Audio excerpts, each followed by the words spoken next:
Assalamualaikum and good day everyone. My name is Nohanis Marni binti Hamzah and I am here to present my individual project for GTK342, which is the chemical consequences modeling. Let's start with the introduction and the chemical details. So for the introduction, for the consequences modeling process, I use Sarah's software.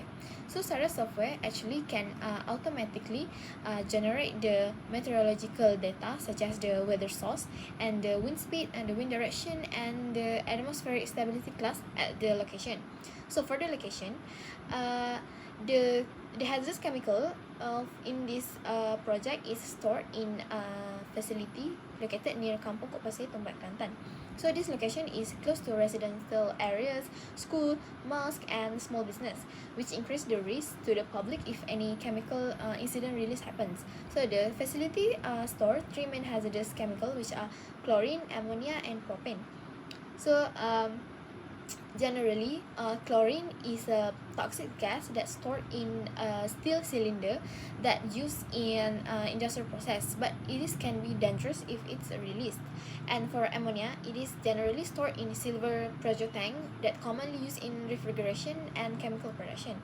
And for the propane, it is actually a highly flammable gas that usually stored in a rat LPG cylinders that often used as fuel for heating or industrial equipment. So generally, all container must be properly labeled with GHS symbols like provide in the slide, and to alert the workers and the emergency responders if anything happen. Okay, now let's move on to the consequence modeling that have the significant major incident risk for the population and the police impact.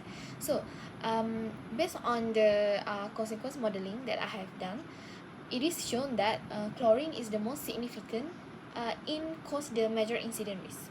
So for the chlorine, as you can see in the maps provided in the slide, the red zone can extend up to 745 meters that can pose immediate danger to life, especially for a resident in Kampung Kok Pasir itself and the road user on the D21 highway.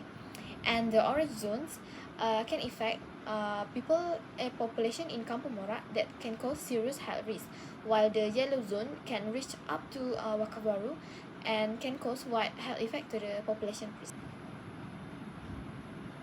Let's move forward to the mitigation risk discussion and how to manage the waste.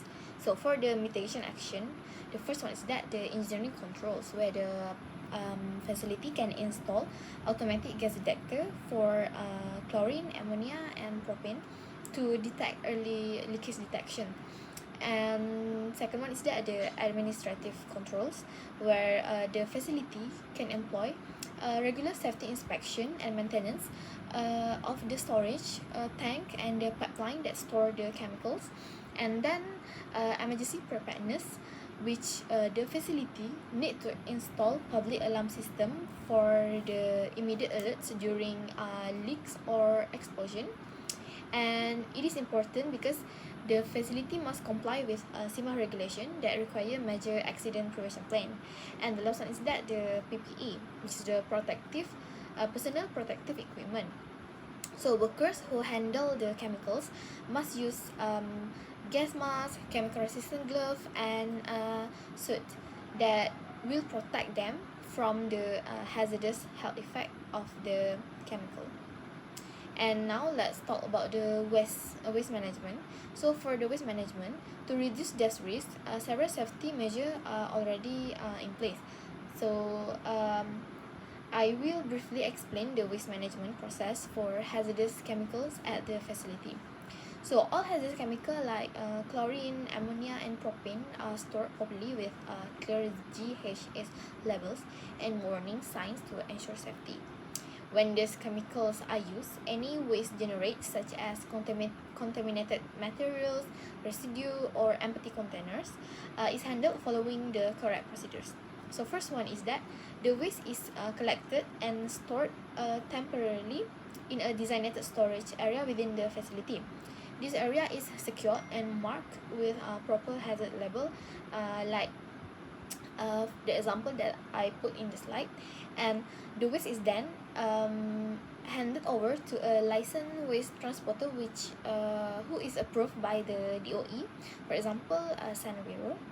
And next, the transporter will send the waste to an approved treatment facility such as Sanwero, and where it is treated through incineration, chemical treatment, or any secure landfill depending on the type of the waste. So this process help prevent environmental pollution and reduce the risk to human health. So proper waste management is crucial to ensure the safety of workers, the public, and the environment, especially when dealing with toxic and flammable chemicals. So that's conclude my presentation for today. Thank you for your kind attention and time.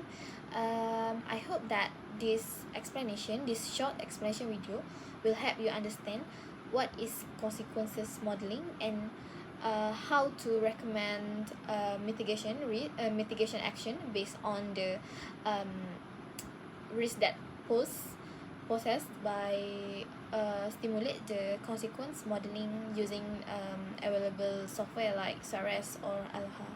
Thank you.